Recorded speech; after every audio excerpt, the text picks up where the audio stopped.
Hey, fifth graders, you're about to play a fun ecosystem game similar to what you just saw in Yellowstone.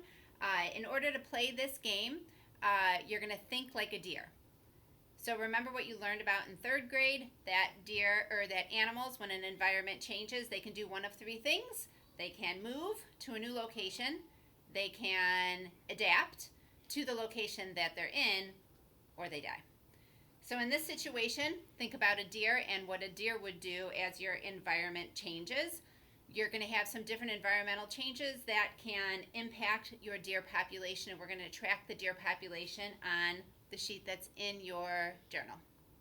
Okay, to get started, you need to have a bag of supplies. Each team, so we have 4 people on this team, Miss Nadhouse, Mr. Skeleton, Mrs. Burns, and Miss Straits. Each team is going to have 2 habitats, 2 food, which is grass for the deer, 2 waters, a wolf, and each habitat will have a total of 8 deer to start.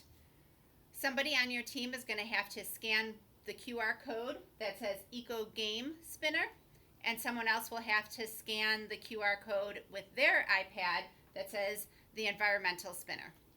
All right.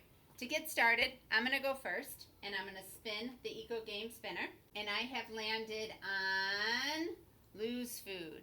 We'll talk about what that means at the end of this round. So I have lost the food. I take the food out of one of the habitats. Mr. Skeleton's going to go now. Add a deer. Doesn't matter which habitat you add it to. Dead deer. Uh-oh. On That the deer's line. dead. He's going back. All right. Add food. Got our food back. Woohoo. Awesome. All right. So because it's the end of the round, our wolf has to eat. So every round at the end, we're going to feed the wolf 1 deer. So we're going to take one of the deer away. Okay. Then we're going to go to our chart here, and we're going to look and see and evaluate what we have going on. So we still have our 2 habitats. Okay. So I'm going to write a 2 there. We have our 2 waters still, and we have our 2 foods. We still have our 1 wolf. We have 8 deer here and 7 deer here, so we have 15 deer. Okay? So currently, we want to look and see if we're stable, which means each habitat has 8 to 15 deer and 1 wolf. Okay? Each habitat has a water and a grass. So we're a little shy over here. This one has 8, this one only has 7.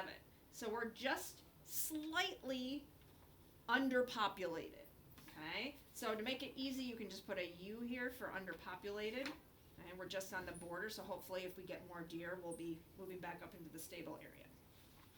All right, so now that we've done that, and we've recorded what's going on in our habitats, we're going to do our environmental spinner. So we're going to spin this one just once for the team.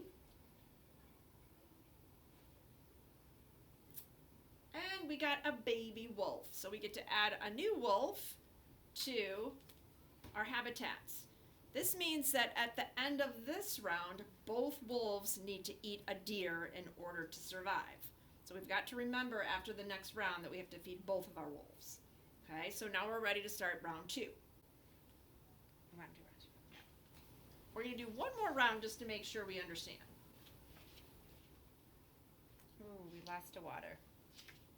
Mr. Skeleton, add a deer. Add a deer. Shoo. Okay. We're going to gain a habitat. And when you gain the habitat, that doesn't mean you gain grass and water. You just gain the habitat. And we lost the habitat. Okay, so we've all had a turn. So now we're going to feed our wolves. So 2 deer need to go. Okay, and we're down 1 deer from last time. So now we have 14 deer.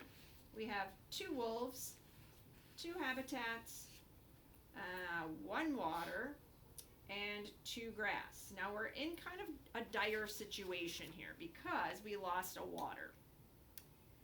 These deer that are currently over here can only survive 1 round without water.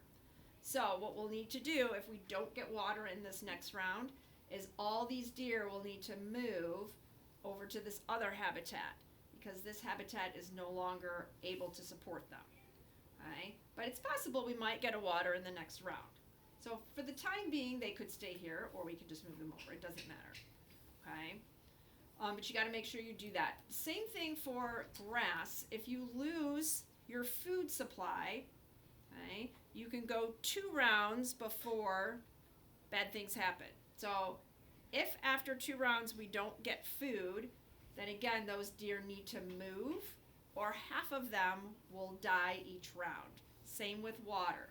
If we don't get water in 1 round, the deer either have to move or half of them will be dead after that round.